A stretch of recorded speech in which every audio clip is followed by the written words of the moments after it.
కబీర్ గారు ఆ రోజుల్లో భగవంతుడే ఆయన మానవ రూపంలో వచ్చి లీలలు చేసి వెళ్ళారు. ఆయన శిష్యుడు గురునానక్ గారికి మోక్షం ఇప్పించారు. మోక్షం ఇప్పించే ముందు గురునానక్ గారు సిక్ మతం స్థాపించారు. ఆ రోజుల్లో హిందూ రాజులు ముస్లిం రాజులు కొట్టుకునేవారు, చంపేసుకునేవారు. అప్పుడు లీల చేసి అందరినీ సుఖశాంతులుగా పెట్టి 2-3 శతాబ్దాలు ఏవి యుద్ధాలు లేకుండా చేసి ఒక లీల చేసి వెళ్ళారు ఆయన. ఇప్పుడు దాంట్లో గురునానక్ సిక్ మతం స్థాపించారు. ఈ మతం అది పంజాబ్లో హర్యానాలో జరుగుతుంది. ఇప్పుడు మనకు ఆంధ్ర వాళ్ళకి మనం అందరం సౌత్ ఇండియన్లో మన భక్తి విధానం అన్న ఒక విధానం ఉంది. మనం ఏం చేస్తాము, మన గ్రాండ్ మదర్ చేసిన పూజ చేస్తున్నాం, కరెక్ట్ చేయింది, కానీ చేసినా కూడా రిజల్ట్స్ రావట్లా అని మనం ఇబ్బందులు పడుతున్నాం, రకరకాల కష్టాలు వస్తున్నాయి.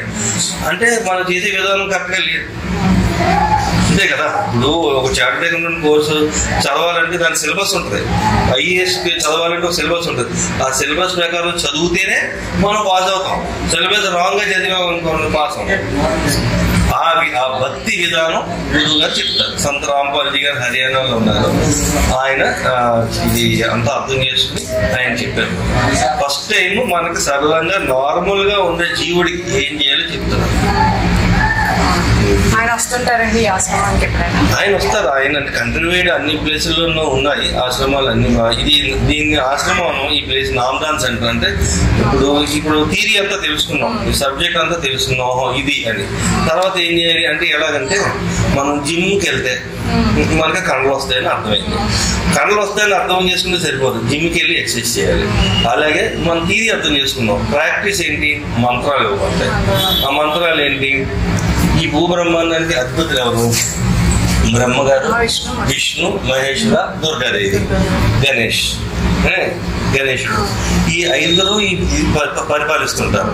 వీళ్ళకి మంత్రాలు ఉన్నాయి. ఈ మంత్రాలు మనకి సరిగ్గా చెప్పాల. మంత్రాలు చాలా సింపుల్ గా ఉంటాయి యాక్చువల్గా. ఇప్పుడు మీ పేరు నాకు ఇందాక శ్రీ అని చెప్పారు. మిమ్మల్ని అమ్మ శ్రీ అని పిలిస్తే వెంటనే పలుకుతాం. రోడ్డు మీద ఎక్కడున్నా సరే వెనక్కి తిప్పుతావు, ఇలాగా బొర్రలు తిప్పుతాం. అలాగే మనం వాళ్ళ మంత్రాలు సింపుల్, 1-2 వర్డ్స్ లో ఉంటుంది మంత్రం. ఆ మంత్రంతో వాళ్ళు మనం ఉచ్చరిస్తే వాళ్ళు ఇలా చూసి మనకి ఏం కావాలని చెప్పి అన్నీ చేసి పెడతారు. తర్వాత ఇంకోటి గురుగారు ఏం చెప్పారంటే, మనం ఎప్పుడైతే పరమాత్ముడు శరణం వేడుకున్నామో, పరమాత్మ మన శరణంలో తీసుకున్నారో, మంత్రాలు ఇచ్చారో, మనకి ఇమీడియట్ గా శని దోషం పోతాడు. అంటే ఏం జరుగుతుందంటే, ఇక్కడ పరమశివుడు ఏం చేశారంటే, మన మృత్యులోకంలో పెట్టారు కదా. అంటే కర్మ, పాపం, పుణ్యం, ఈ రెండు కాంటెక్స్ట్ ఉన్నాయి. పాపం, పుణ్యం, ఈ 2 కాంటెక్స్ట్ లోనే పెట్టారు. ఈ లోకంలో పుణ్యం సేకరించడం కష్టం, పాపం తెచ్చుకోవడం సులువు. అంటే పుణ్యం ఐస్ ముక్క అయిపోతుంది, చేతులు ఇలా పట్టుకుంటే ఐస్ ముక్కలా జరిగిపోతుంది, పాపం ముక్తిని వచ్చేస్తుంటుంది. ఇలా పెట్టి మన కాలచక్రంలో దిగ్బంధించి మన చిక్కుతున్నాడు ఫుల్గా. ఎప్పుడైతే మనం పూర్ణ బ్రహ్మ గారు అంటే కబీర్ గారి శరణంలోకి మనం అడిగి మనం విషయం తెలుసుకుని అడిగామో, ఆయన మంత్రాలు ఇస్తారు. మంత్రాలు ఇక్కడ సేవాదారు ఉంటారు, ఆయన మంత్రాలు ఇస్తారు. ఆ మంత్రాలు మనం స్టార్ట్ చేసి మొదలు పెడితే మనకి ఏం జరుగుతుందంటే, పరమశివుడికి ఇద్దరు డిప్యూటీ, పరమశివుడు సీఎం అంటే 2 డిప్యూటీ సీఎంలు ఉన్నారు. ఒక ఆయన శనీశ్వరుడు, శని అంటాం కదా, శనీశ్వరుడు. రెండో ఆయన యమధర్మరాజు. ఈ శనీశ్వరుడు ఏం చేస్తాడంటే, పరమశివుడు బ్రహ్మతో బ్రహ్మరాత్రి రాయిస్తాడు. అందరికీ రాత్రులు ఉంటాయి, మనందరికీ రాత్రి ఉంటుంది. బ్రహ్మరాత్రి ఇక్కడ ఉంటుంది, కొద్దిగా ఇక్కడ ఉంటుంది. ఈ బ్రహ్మరాత్రి బట్టి ప్రతి ఓళ్ళకి లైఫ్ రన్ అయిపోతుంది. దీన్ని మనం హోమాలు, యజ్ఞాలు ఏం చేసినా తొలగదు. ఎందుకంటే పరమశివుడికి 1000 చేతులు ఉన్న బలం, నాకు 2 చేతులు ఉన్నాయి. విష్ణుమూర్తి గారికి 8 చేతులు ఉన్న బలం, పరమశివుడికి 1000 చేతులు ఉన్న బలం. విశ్వరూపంలో చూపిస్తారు కదా ఆయన పరమశివుడే. 1000 చేతులు ఉంటాయి, 1000 తల్ల 1000 చేతులు ఉన్న మనిషి ఆయన. ఆయన ఏం చేస్తారు, బ్రహ్మతో బ్రహ్మరాత్రి రాయిస్తారు.